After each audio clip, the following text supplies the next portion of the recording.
Okay, welcome to Mr. Kenyon's studio. In this video, we're going to learn about this monstrosity right here and why it's so important. The circle of fifths. You've probably heard of this, but maybe you don't understand all the facets. Maybe you have heard something about it or know some things about it. But basically, you have on the outside here these large letters. Those are the major keys. Okay, so on the top at 12 o'clock, it's just like a clock. There's you follow the letters going around here. It's like positions on the clock. So this is 12 o'clock up here for C.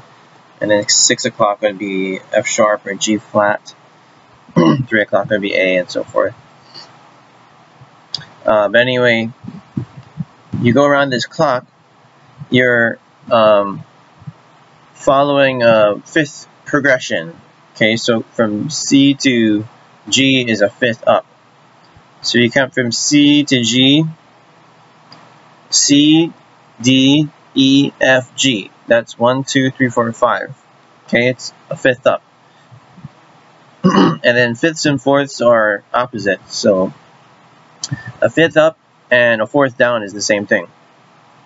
So if you're going backwards, descending from C, you go C, B, A, G. 1, 2, 3, 4. Okay? And then this way is the opposite. It's going to be a fourth up or a fifth down. So C up to F, C, D, E, F. That's 4. C down to F, C, B, A, G, F. That's 5. Okay? So this way is going up a fifth. This way is going down a fifth. And if you read music, you know each one of these has a key signature. So G major has 1 sharp, D major has 2 sharps, A major has 3 sharps, so on and so forth. And then when you get to the 6 o'clock position, you meet halfway in between. Both the sharp key and the flat key have the same number of sharps and flats. So F sharp major has 6 sharps and G flat major has 6 flats.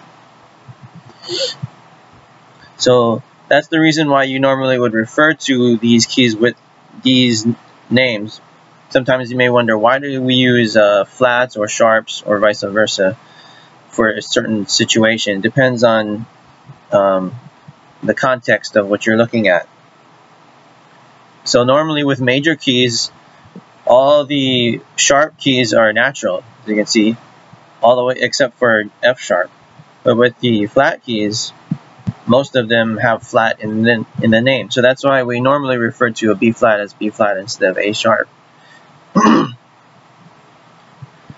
if you do the minor keys in the middle, you see in this case there's more sharps in the key names. So we refer to F sharp minor more often than G flat minor. And if you're referring to an individual note within a key, then you're going to be looking at these key signatures here. So if you're in the key of E major, all these notes you will refer to as being sharp. Whereas if you're in E flat major over here, you're going to refer to these notes as being flat. So why is this circle of fifths so important in music? Well, because it represents fundamental chord progression that's integral in all of tonal music, and that is the fifth chord progression. So it's kind of like one key leads to the next, and this is why usually you will go to the left when you practice like scales or any kind of exercise. If you want to play in all keys, usually you go to the left instead of to the right, because this C becomes the 5 or the dominant of the F, and then F becomes the 5 of the B flat. B flat becomes the 5 of E flat, and so on and so forth, and you go all the way around. So it has a natural flow to it to practice in all the keys in the circle of fifths. Also, it's an excellent way for you to learn your keys on your instrument, whether it's on the guitar or the piano or whatever, any instrument. You want to learn how to play in any key, practice your scales in the circle of fifths. I'm going to make a video on practicing scales in the circle of fifths, but I just wanted to introduce the concept of the circle of fifths first. So again, on the outside, the big letters are going to be your major keys, and the small letters in the inside are the minor keys. And if you don't know what a key is, then I'm going to make another video on that as well. But there are two types of circle of fifths. There's this one, which is called the chromatic circle of fifths. When you see this pie chart here, it's almost always going to be this chromatic circle of fifths. Basically, that means every single key. Okay, so there's 12 tones in Western harmony, in Western scale, and this is all 12 of them right here. So they're called semitones or half steps. So you got B, C, C sharp or D flat, D, E flat, E, F, F sharp, G, A flat, A, B flat, and then you're back to B again.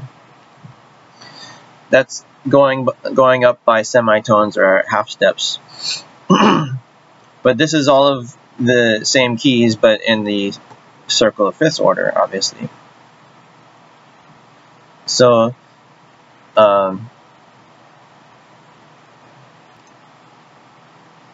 this is the chromatic circle of fifths, and the other one I was referring to is the diatonic circle of fifths, and that one only has 7 tones in it because it follows a scale. So like if you're in the key of C major, you would stay in the key of C major and you would follow this progression, but there would be no B flat or F sharp. So basically it would be it goes,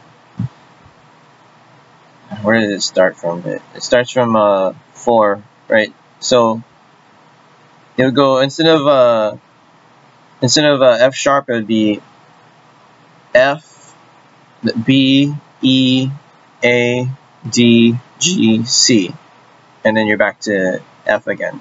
So it's like only a half of the pie, half of the chart here, and that basically means you stay in a key.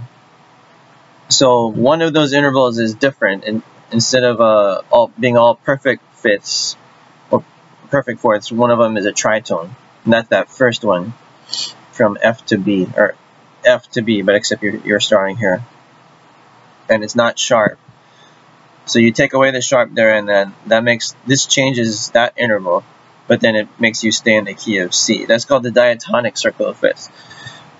That one is you need to learn that for learning all the chord progressions in that key, because that's basically all the chords in the key, and a lot of songs actually use that chord progression, and most other chord progressions are derivative of that.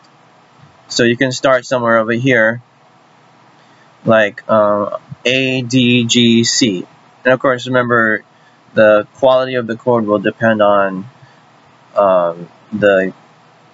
what would normally show up in that key. So it would actually be A minor, D minor, G, and then C.